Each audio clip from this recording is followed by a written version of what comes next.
Hi అండి.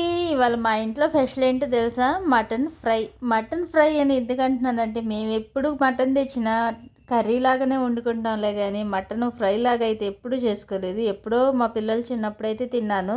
ఇక ఇవాళ ఈ మటన్ చూడంగానే అంత ఫ్రెష్గా ఉంది కాబట్టి నాకు మటన్ ఫ్రై చేయాలనిపిస్తుంది. ముందుగా అయితే మటన్ అంతా శుభ్రంగా కడుక్కొని దాంట్లో కొంచెం 2 స్పూన్లు అల్లం పేస్టు, తగినంత కారం, తగినంత ఉప్పు, కొంచెం పసుపు, 2 స్పూన్లు గరం మసాలా వేసుకొని బాగా కలుపుకొని ఒక అరగంట సేపు ఫ్రిడ్జ్లో పెట్టుకుని తీసి కుక్కర్లో అయితే వేసుకుంటున్నాను. కుక్కర్లో వేసుకొని విజిల్ పెట్టేసుకొని మటన్ అయితే చాలా సాఫ్ట్గా ఉడికిపోయిద్ది. సిమ్లో పెట్టుకొని ఉడికించుకుంటే మీరు కూడా ట్రై చేయండి. మా వీడియో నచ్చితే మాత్రం లైక్ అండ్ సబ్స్క్రైబ్ చేసుకోండి. అయితే ఒక 5-6 విజిల్స్ వచ్చిన తర్వాత మనం మనం దించేసుకొని చూసుకుంటే అసలు చూసారా ఎంత సాఫ్ట్గా ఉడికిపోయిందో. దీంట్లో కొంచెం నేను వాటర్ కూడా యాడ్ చేయలేదు, కానీ మటన్లో ఉన్న నీరే వచ్చేసింది. ముక్క కూడా సాఫ్ట్గా ఉడికిపోయింది. ఇంకా పొయ్యి మీద పెనం పెట్టుకొని దీంట్లో తగినంత ఆయిల్ వేసుకొని దీంట్లోనే కొంచెం ఉల్లిపాయలు, పచ్చిమిరపకాయలు కూడా వేసుకోవాలండి. టేస్ట్ అయితే ఆయిల్ తగ్గట్టు ఉండిద్ది. ఆయిల్ మీరు చూసి వేసుకోండి. ఎక్కువ తినేవాళ్ళు ఎక్కువ వేసుకోండి, తక్కువ తినేవాళ్ళు తక్కువ వేసుకోండి. నాన్ వెజ్కి అయితే ఎక్కువే పట్టిద్ది కాబట్టి నేను కొంచెం ఎక్కువ వేసుకున్నాను. ఇక తర్వాత ఉల్లిపాయలు, పచ్చిమిరపకాయలు కూడా వేసుకొని కొంచెం గోల్డెన్ బ్రౌన్ కలర్లో వచ్చిన తర్వాత ఈ ఉడికించుకున్న మటన్ అంతా కూడా వేసుకుంటున్నాను.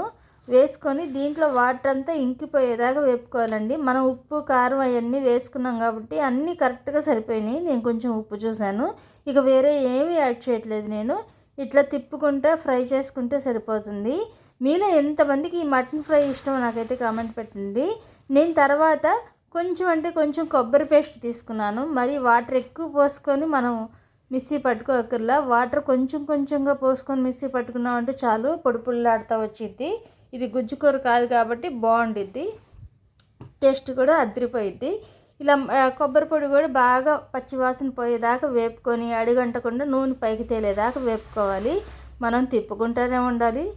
చాలా టేస్ట్ వచ్చిందండి కూర అయితే. మా పిల్లలు కొంచెం ఈ మటన్ ఫ్రై కొంచెం మిరియాల చారు పోసుకొని చాలా ఇష్టంగా తిన్నారు. మీ ఇంట్లో అయితే ఎంతమంది ఇలా మటన్ ఫ్రై ఇష్టమో నాకైతే కామెంట్ పెట్టండి.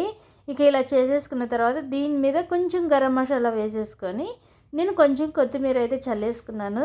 సూపర్గా వచ్చింది. పిల్లలైతే వద్దులు పెట్టకుండా తిన్నారు. మీలో ఏంటి వెరైటీ అనేది కామెంట్ అయితే పెట్టండి. మా వీడియోకి అయితే లైక్ ఒకటి ఇవ్వండి, ఎందుకంటే వీడియో మీరు ఇచ్చే లైక్ వల్ల ముందుకైతే వెళ్ళిద్ది, అంతే తప్పితే ఇంక వేరేది ఏమి లేదు. చూసారా ఎంత టేస్టీగా ఉందో, ఎంత కలర్ఫుల్గా ఉందో. వీడియో నచ్చితే like and subscribe. Bye bye.